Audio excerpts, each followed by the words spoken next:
taken the time. And there is a difference in being a role player and coming in and playing a role and coming in off of an injury. There is a rhythm. But when you are Caitlin Clark and you have the ball in your hands and you are on the other team's scouting report, to come in half and not be able to be in that amount of, I would say, rhythm of the game, because the rhythm of the game changes towards the end of the year. And so when it started getting closer to the end of the regular season, I was like, it's dangerous to come back during playoff basketball because the whole flow, the physicality, all of that is different. And so I know it's difficult to kind of take time and understand the big picture, especially when you're living with tunnel vision and you've worked so hard to get to where you're at, but it's the smart thing. And I'm proud of this generation for taking the time they need, looking at the bigger picture, and making sure that they get healthy. So, Caitlin Clark, hope you feel better. You have a great off season and you come back.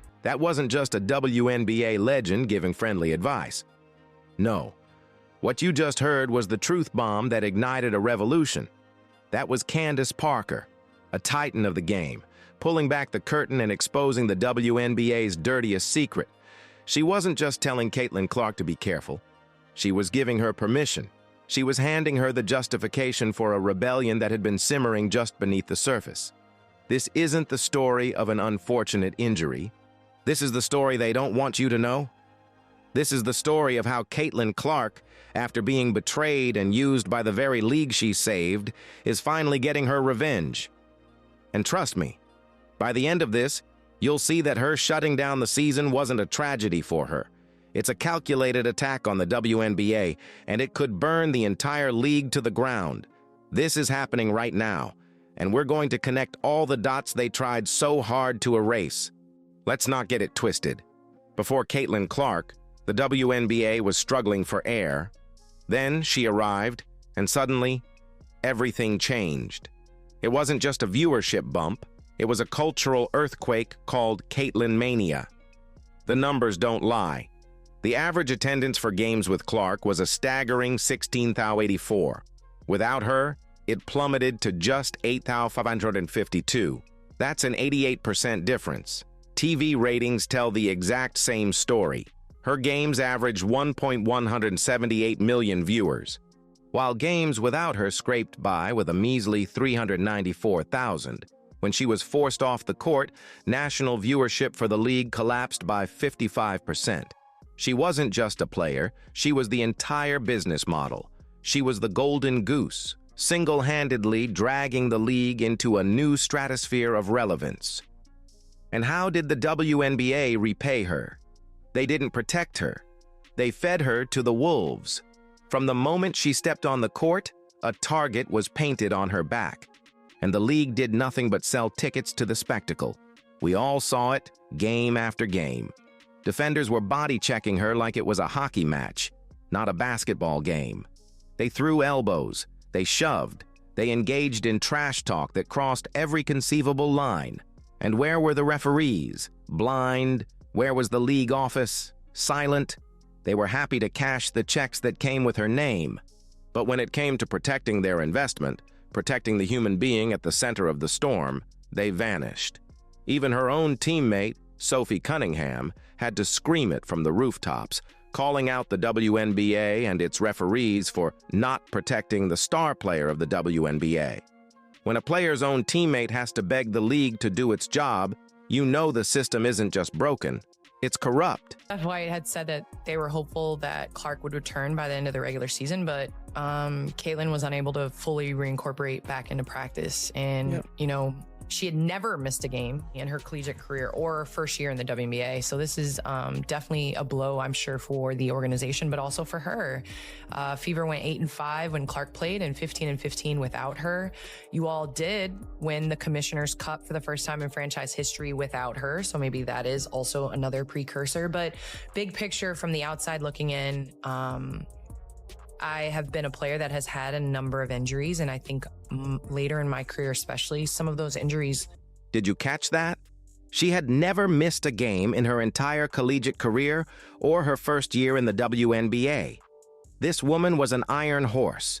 She showed up, she played, she dominated. So what changed? The league changed. The level of unchecked aggression aimed directly at her changed.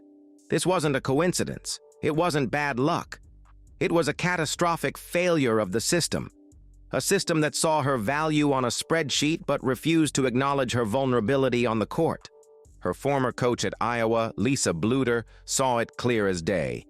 She demanded the league change the rules to call more fouls because the officials were not providing Clark with adequate freedom of movement.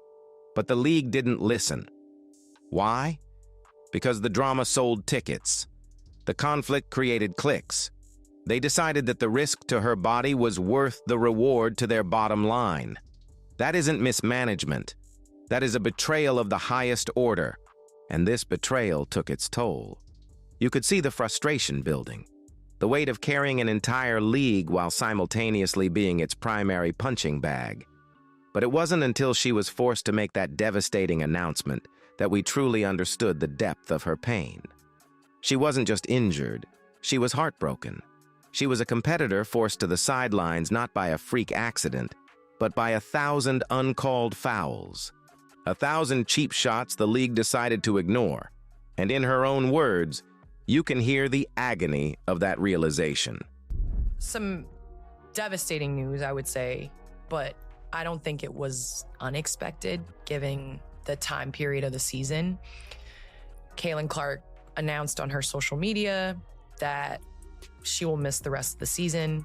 She captioned it in short, in part. I had hoped to share a better update, but I will not be returning to play this season. I spent hours in the gym every day with a singular goal of getting back out there. Disappointed isn't a big enough word to describe how I am feeling.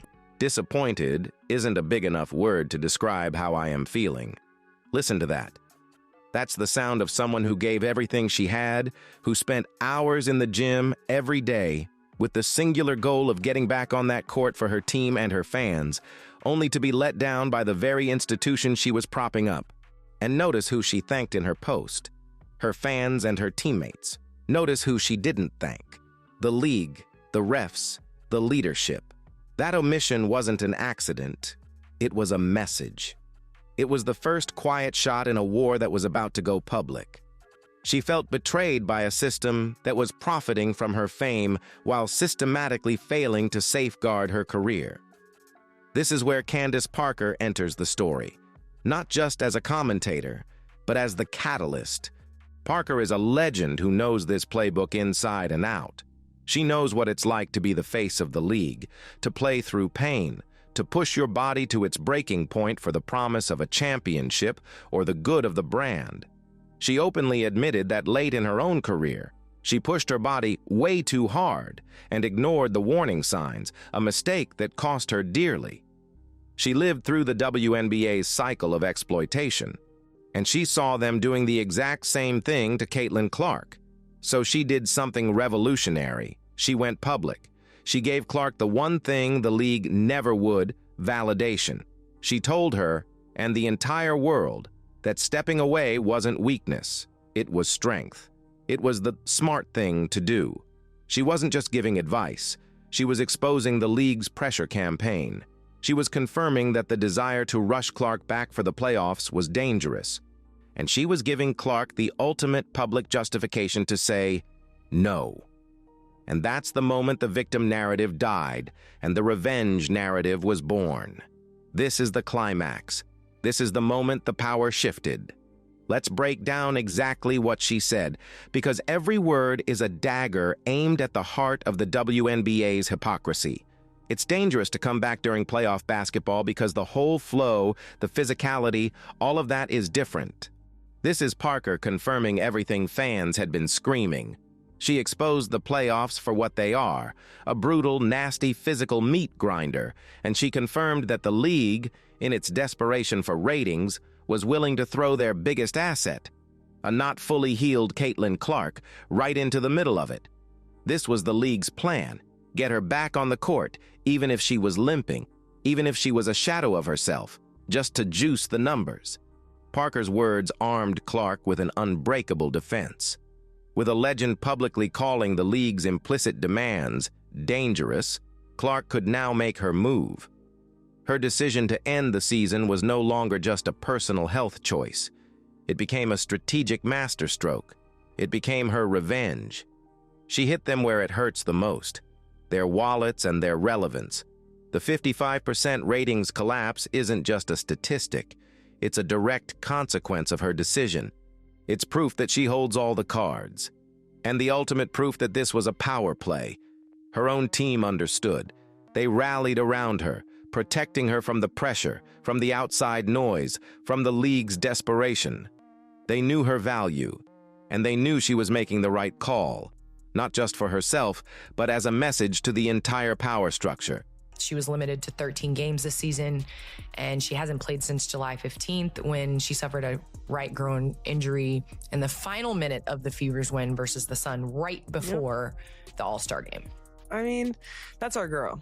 You know, that's our girl. And I feel like no matter what happened, you have to protect you and you have to protect your career. There's no reason to force anything. And I feel like her just kind of having that approach of doing what's best for her is all we can ask for, because we'd rather Kaylin sit out and then come back next season and we're ready to roll and we're ready to rock. And so we've just been supporting her and she's been supporting us. She's always there. We're getting to watch film and she's in there walking through saying, hey, and we're like, get out, go do what you need to do. But I mean, she's still the same. And I feel like our approach, because we've been missing her for so long, is just to come in and compete. And we have a good rhythm, I think, with everyone that's came in. And so just keeping that as our main focus. That's our girl.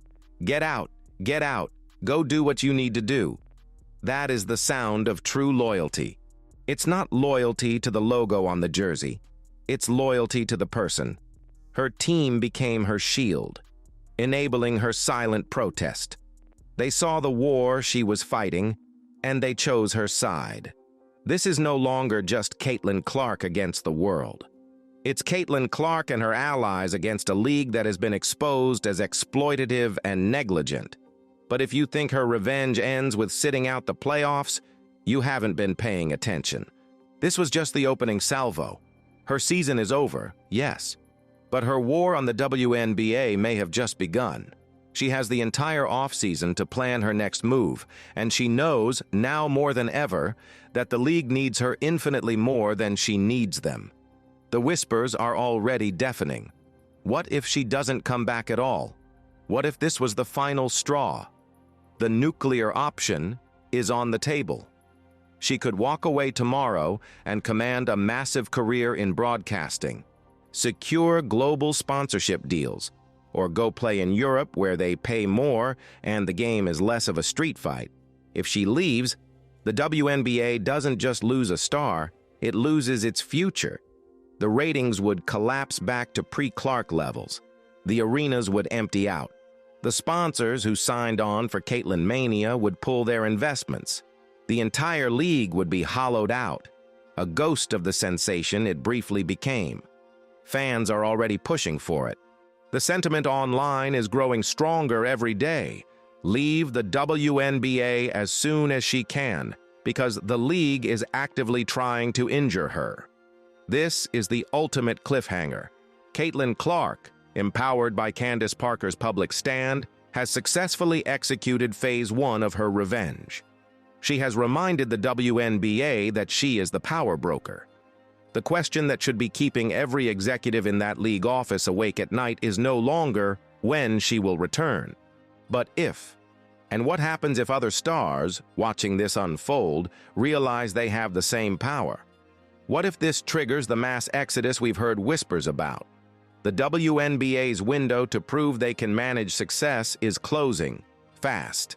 They made their choice when they decided to profit from her pain. Now, Caitlin Clark is making hers.